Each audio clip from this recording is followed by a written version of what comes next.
There's a pretty one, Ulysses.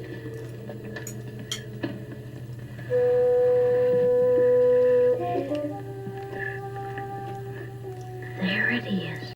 Hello BookTube, I'm Sean the Book Maniac. Welcome back to my channel. Here I am with the Amplify Black Voices tag. The original tag was created by Jenny Johnston, and it is for white booktubers to, as the tag name says, amplify black voices.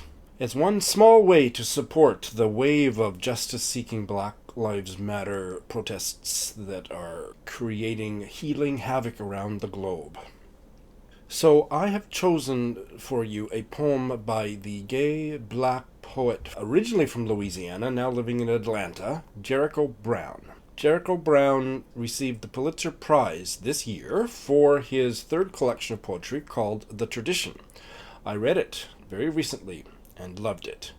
And I'm going to read you what I think is the most powerful poem in the collection. But first, a little bit about him. He was a new-to-me poet. I remember when his collection won the Pulitzer, but I hadn't gotten around to checking anything out about him. I can now tell you that he was born in Louisiana in 1976 and is a professor of creative writing and literature at Emory University, lives in Atlanta, has had 3 collections of poetry that have been nominated for or won prizes.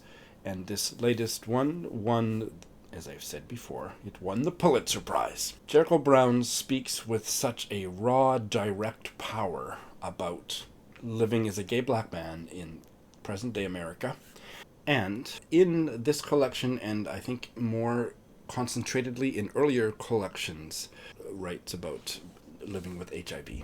And he is also very interested in religion, having been raised in the Baptist faith. I haven't read his earlier collections where he explores those autobiographical preoccupations at some depth, but there's a bit of that in The Tradition as well.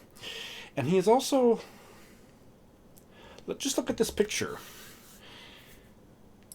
There is just a sense of joy and whimsy about him that sometimes shows up in his poetry, but I have listened now to a couple interviews with him, and he is just a deeply joyful being.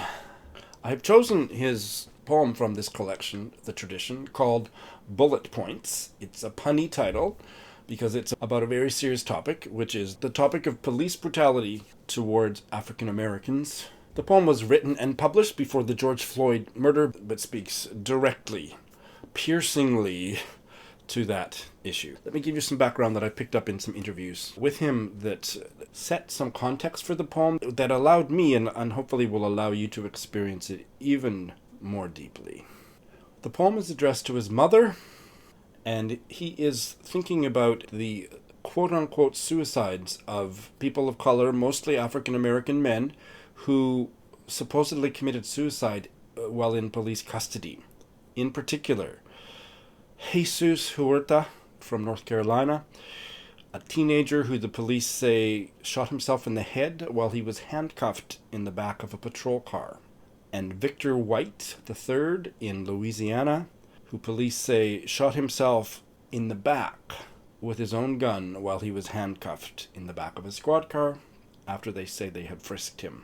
And the Sandra Bland quote-unquote suicide in a Texas jail cell after she had a altercation as a motorist, pulled over by the white cop, and she was put into jail and supposedly, allegedly hung herself using a plastic garbage bag. And there was a security camera that was filming everything, and suddenly there were technical difficulties with the camera, so we didn't see her suicide.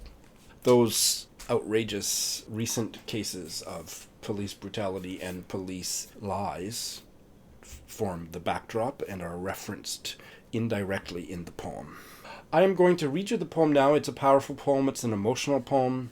I'm going to do my best to convey some of that in my reading, but what I want you to do after you finish watching this video, or even instead of watching me do my best to perform it, is to watch a video that I will link below of the poet himself, Jericho Brown, reading it.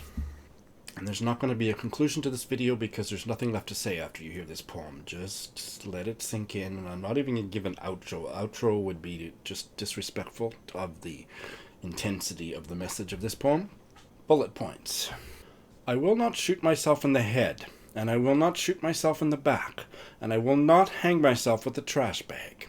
And if I do, I promise you I will not do it in a police car while handcuffed, or in the jail cell of a town I only know the name of, because I have to drive through it to get home.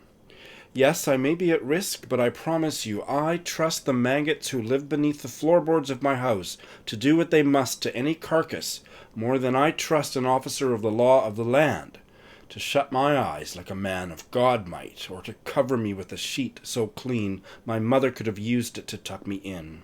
When I kill me, I will do it the same way most Americans do, I promise you.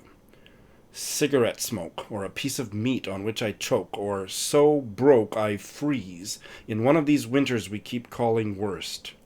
I promise, if you hear of me dead anywhere near a cop, then that cop killed me. He took me from us and left my body, which is, no matter what we've been taught, greater than the settlement a city can pay a mother to stop crying, and more beautiful than the new bullet fished from the folds of my brain.